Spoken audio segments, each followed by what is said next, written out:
Ever since ISIS burned Jordanian pilot Muath al-Qasaba to death, we've been reminded again and again by politicians, the media, and Muslim organizations that burning people to death is un-Islamic, and that ISIS, therefore, is un-Islamic.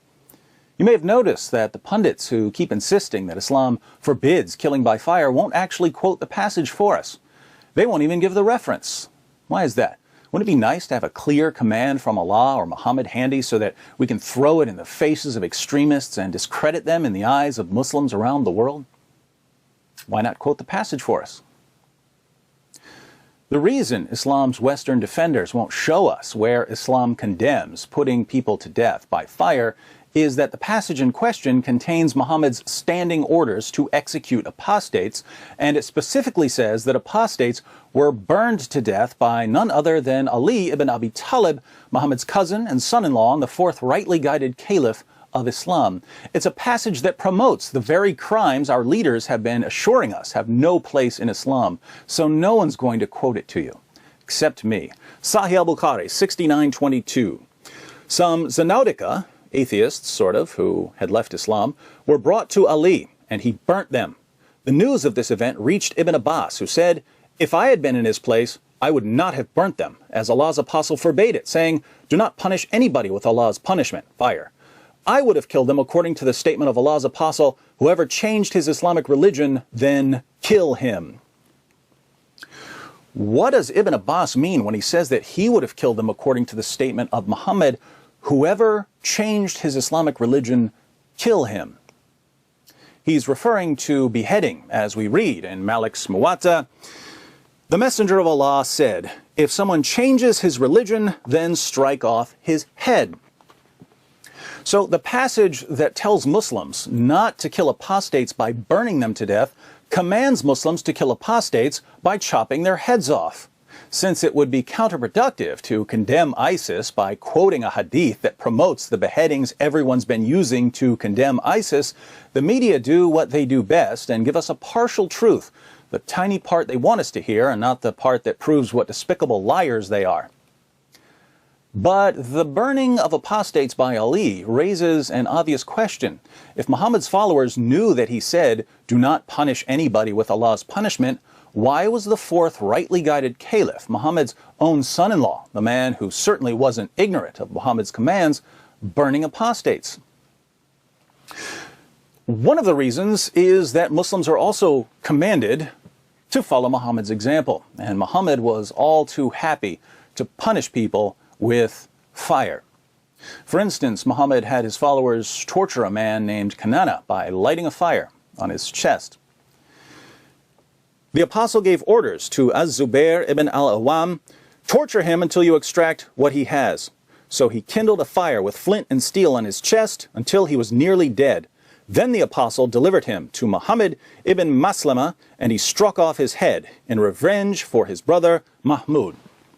So according to Muhammad, it's perfectly acceptable to torture a man with fire, even though Allah is the one who punishes with fire. What about executing someone? Sahih al-Bukhari, 657.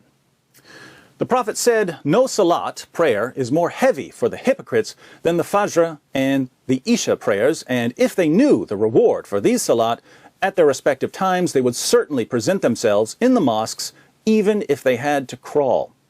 The Prophet added, "Certainly I intended or planned or was about to order the muadhin to pronounce iqama and order a man to lead the salat and then take a fire flame to burn all those men along with their houses who had not yet left their houses for the salat in the mosques."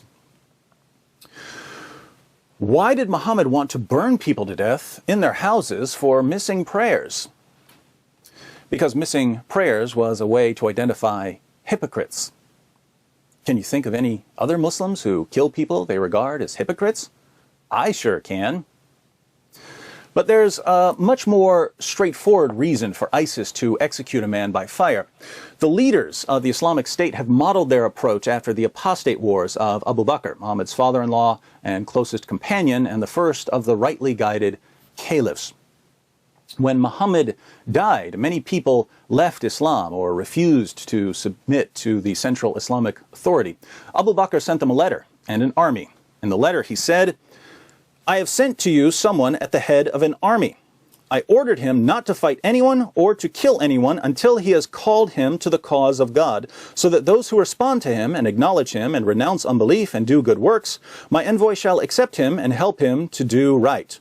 But I have ordered him to fight those who deny him for that reason. So he will not spare any one of them he can gain mastery over, but may burn them with fire, slaughter them by any means, and take women and children captive, nor shall he accept from anyone anything except Islam. Even professing Muslims who rebelled against Abu Bakr could be burned to death. For instance, a man named Al-Fuja'a, who claimed to be a Muslim but was attacking the Islamic State, was brought to Abu Bakr by Turayfa. Here's what happened. When the two of them approached Abu Bakr, he ordered Turayfa ibn Hajiz to take him out to this clearing and burn him in it with fire. So Turayfa took him out to the prayer yard and kindled a fire for him and threw him into it. Now, you may be thinking, who cares what Abu Bakr did? And the answer is, Muslims do, because when Muhammad was dying, he said to his followers in Sunan ibn Majah 43, I am leaving you upon a path of brightness, whose night is like its day. No one will deviate from it after I am gone, but one who is doomed. Whoever among you lives will see great conflict. I urge you to adhere to what you know of my sunnah and the path of the rightly guided caliphs and cling stubbornly to it. So here's the quandary that Muslims face. In Surah 4, verse 65 of the Quran, Allah commands Muslims to unquestioningly obey Muhammad's decisions. But Muhammad commands Muslims to obey the rightly guided caliphs, and the first of the rightly guided caliphs commands Muslims to burn people to death. By the time we get to the fourth rightly guided caliph, Muslims are still burning people to death. That's when Ibn Abbas suddenly remembers that Muslims aren't supposed to burn people to death, they're supposed to chop off heads. Is it wrong from an Islamic perspective to burn people to death? If it's wrong, then Muslims shouldn't follow the path of the rightly guided caliph, Abu Bakr. But Muhammad said to follow the path of the rightly guided caliphs. So, as a Muslim, which command are you supposed to obey? Should you obey Muhammad's command not to punish people with fire, or Muhammad's command to follow the rightly guided caliphs who burned people to death? Given such contradictory commands, why would we be surprised that some Muslims are burning people to death while others are condemning them for it? Or that Muslims are accusing each other of being hypocrites or apostates and chopping off each other's heads? Or that Muslims are blowing up each other's mosques? Incoherent nonsense is one thing. Violent, incoherent nonsense is lethal. Now, to be on the safe side, if you're a Muslim, you shouldn't burn people to death, in case Ibn Abbas was right. Better to err on the side of caution. But if you're one of the Muslims calling for ISIS to be punished, think about this. What was the penalty for punishing someone with fire? How was Muhammad punished for torturing a man with fire? What happened to Abu Bakr when he had Muslims burn people to death? What sort of judgment did Ali face for burning apostates? The only punishment for any of them was that Ibn Abbas said, well, I wouldn't have done it that way. I would have chopped off some heads. So the message of Islam is, don't burn people to death. But if you do,